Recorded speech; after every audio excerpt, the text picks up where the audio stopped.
Então vamos lá dar prosseguimento à nossa leitura do livro de Atos. Hoje nós leremos os capítulos 3 e 4.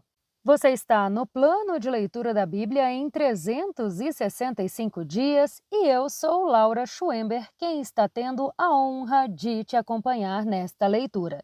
Se você está chegando agora, ainda não foi inscrito no canal, já se inscreve, ativa a notificação para ser avisada sempre que um novo vídeo ou áudio for publicado por aqui. Só no plano de leitura nós estamos publicando 2 áudios por dia. Um com a leitura, que é feita por mim, e o outro áudio comentando a leitura do dia, que é feito pela pastora Vanessa Prado. Então aproveita e já compartilha também, já curte esse áudio, já compartilha com o máximo de pessoas que você conseguir e nos ajude a chegar em cada vez mais gente. Vamos lá então, capítulo 3. Pedro cura um mendigo aleijado.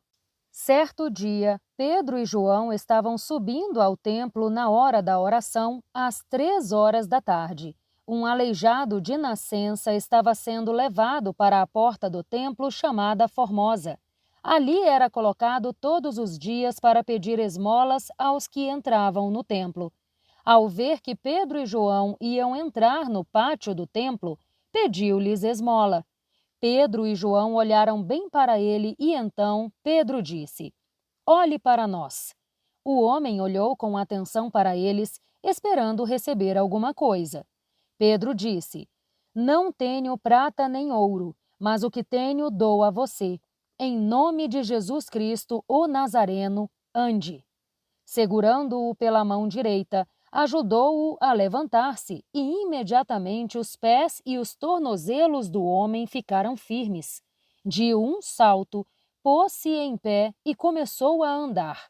Depois, entrou com eles no pátio do templo, andando, saltando e louvando a Deus. Quando todo o povo o viu andar e louvar a Deus, reconheceu que ele era o mesmo homem que costumava mendigar sentado à porta do templo chamada Formosa. Todos ficaram perplexos e muito admirados com o que lhe tinha acontecido. Pedro prega no templo. Apegando-se o mendigo a Pedro e João, todo o povo ficou maravilhado e correu até eles, ao lugar chamado Pórtico de Salomão. Quando viu isso, Pedro lhes disse: "Israelitas, por que isto os surpreende?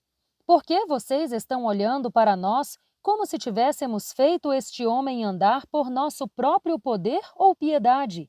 O Deus de Abraão, de Isaque e de Jacó, o Deus dos nossos antepassados, glorificou ao seu servo Jesus, a quem vocês entregaram para ser morto e negaram diante de Pilatos, embora este tivesse decidido soltá-lo. Vocês negaram publicamente o santo e justo e pediram que fosse liberto um assassino. Vocês mataram o autor da vida, mas Deus o ressuscitou dentre os mortos. Nós somos testemunhas disso. Pela fé no nome de Jesus é que o mesmo nome fortaleceu este homem que vocês veem e conhecem.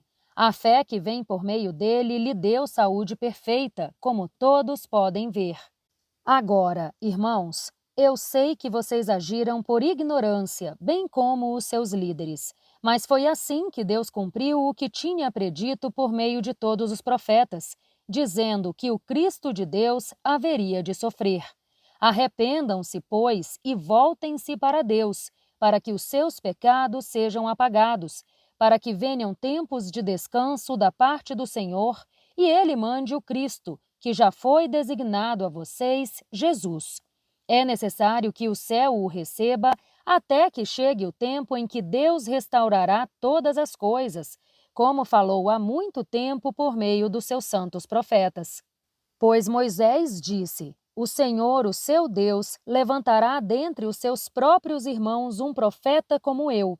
Ouçam-no em tudo o que ele disser. Quem não ouvir esse profeta será eliminado do meio do seu povo."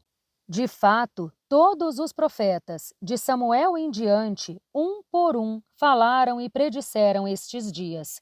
Vocês são herdeiros dos profetas e da aliança que Deus fez com os seus antepassados. Ele disse a Abraão: Por meio da sua descendência, todos os povos da terra serão abençoados. Tendo Deus ressuscitado o seu servo, enviou-o primeiramente a vocês, para abençoá-los, convertendo cada um de vocês das suas maldades. Capítulo 4. Pedro e João diante do Sinédrio. Enquanto Pedro e João falavam ao povo, chegaram os sacerdotes, o capitão da guarda do templo e os saduceus. Estavam muito perturbados porque os apóstolos ensinavam o povo e proclamavam em Jesus a ressurreição dos mortos. Eles agarraram Pedro e João e, como já anoitecia, os colocaram na prisão até o dia seguinte. Muitos, porém, dos que ouviram a mensagem creram, chegando a quase 5.000 o número dos homens que creram. No dia seguinte, as autoridades, os líderes religiosos e os mestres da lei reuniram-se em Jerusalém. Estavam ali Anás, o sumo sacerdote, Caifás, João, Alexandre e todos os que eram da família do sumo sacerdote. Mandaram trazer Pedro e João diante deles e começaram a interrogá-los. Com que poder ou em nome de quem vocês fizeram isso? Então Pedro, cheio do Espírito Santo, disse-lhes: autoridades e líderes do povo, visto que hoje somos chamados para prestar contas de um ato de bondade em favor de um aleijado, sendo interrogados acerca de como ele foi curado, saibam os senhores e todo o povo de Israel que por meio do nome de Jesus Cristo, o Nazareno, a quem os senhores crucificaram, mas a quem Deus ressuscitou dentre os mortos, este homem está curado diante dos senhores. Este Jesus é a pedra que vocês, construtores, rejeitaram e que se tornou a pedra angular. Não há salvação em nenhum outro, pois debaixo do céu não há nenhum outro nome dado aos homens pelo qual devemos ser salvos. Vendo a coragem de Pedro e de João e percebendo que eram homens iletrados e sem instrução, ficaram admirados e reconheceram que eles haviam estado com Jesus. Além disso, como podiam ver que o homem que fora curado estava com eles, nada podiam dizer em contra. Assim, ordenaram que se retirassem do sinédrio e começaram a discutir, perguntando: que faremos com estes homens? Todos os que moram em Jerusalém sabem que eles realizaram um milagre notório que não podemos negar. Contudo, para impedir que isso se espalhe ainda mais no meio do povo, precisamos adverti-los de que não falem com mais ninguém sobre esse nome. Então, chamando-os novamente, ordenaram-lhes que não falassem nem ensinassem em nome de Jesus. Pedro e João, porém, responderam: julguem os senhores mesmos se é justo aos olhos de Deus obedecer aos senhores em vez de obedecer a ele, pois não podemos deixar de falar do que vimos e ouvimos. Depois de mais ameaças, eles os deixaram ir.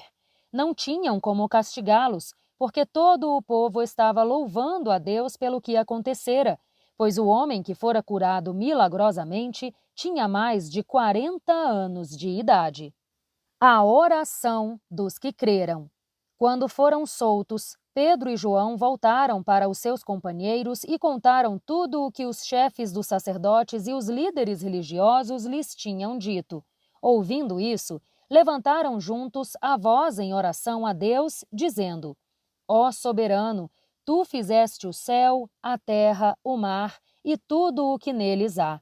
Tu falaste por meio do Espírito Santo pela boca do teu servo, o nosso pai Davi.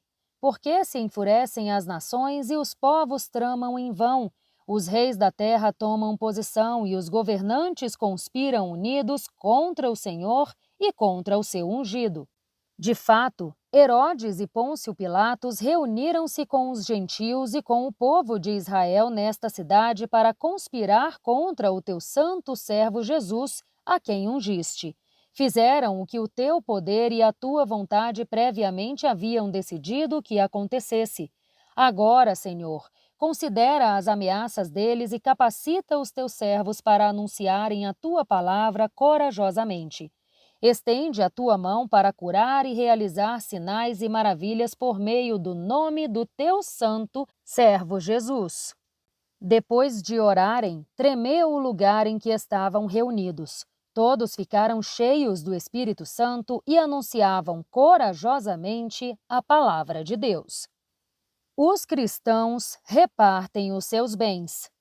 Da multidão dos que creram, uma era a mente e um o coração. Ninguém considerava unicamente sua coisa alguma que possuísse, mas tudo lhes era comum. Com grandioso poder, os apóstolos continuavam a testemunhar da ressurreição do Senhor Jesus, e grandiosa graça estava sobre todos eles.